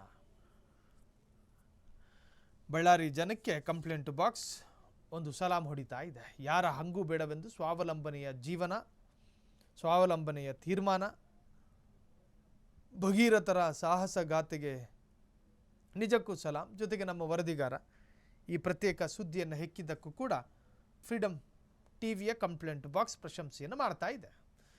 ಎಸಿನೋ ನಿಮ್ಮ ಸುತ್ತಮುತ್ತ ಇದೇ ತರಹದ ಅಕ್ರಮ, ಅನಾಚಾರ, ಭ್ರಷ್ಟಾಚಾರ ನಡೀತಾ ಇದೆಯಾ?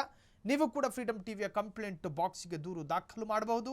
ಈ ನಂಬರಿಗೆ ಸಂಪರ್ಕ ಮಾಡಬಹುದು. ಸಾಕ್ಷಿ ಸಮೇತ ವಿಡಿಯೋ ಕಳುಹಿಸಬಹುದು. 9686511049. ಇನ್ನು ಫ್ರೀಡಮ್ ಟಿವಿಯ ಪ್ರಧಾನ ಕಚೇರಿ ಗಾಂಧಿನಗರದ ಪ್ರಧಾನ ಕಚೇರಿಗೂ ಕೂಡ ನೀವು ಭೇಟಿಯನ್ನು ಕೊಡಬಹುದು. ನೀವು ಭೇಟಿ ಕೊಡಬೇಕಾದಂತಹ ವಿಳಾಸ ಈ ರೀತಿ ಇದೆ. ಸೊ ಕಂಪ್ಲೇಂಟ್ ಬಾಕ್ಸ್ ನಿಮಗಾಗಿ ಕಾಯುತ್ತಿರುತ್ತೆ. ನಿಮ್ಮ ಸಮಸ್ಯೆಗಳನ್ನು ನೀವು ದಾಖಲು ಮಾಡಬಹುದು. ಮುಂದಿನ ಸಂಚಿಕೆಯಲ್ಲಿ ಮತ್ತೊಂದು ಸ್ಟೋರಿಯ ಜೊತೆಗೆ ನಿಮ್ಮನ್ನು ಭೇಟಿ ಆಗ್ತೀನಿ. ಅಲ್ಲಿವರೆಗೂ ನೋಡ್ತಾ ಇರಿ ಫ್ರೀಡಮ್ ಟಿವಿ. ಇದು ಜನಸಾಮಾನ್ಯರ ಚಾನಲ್.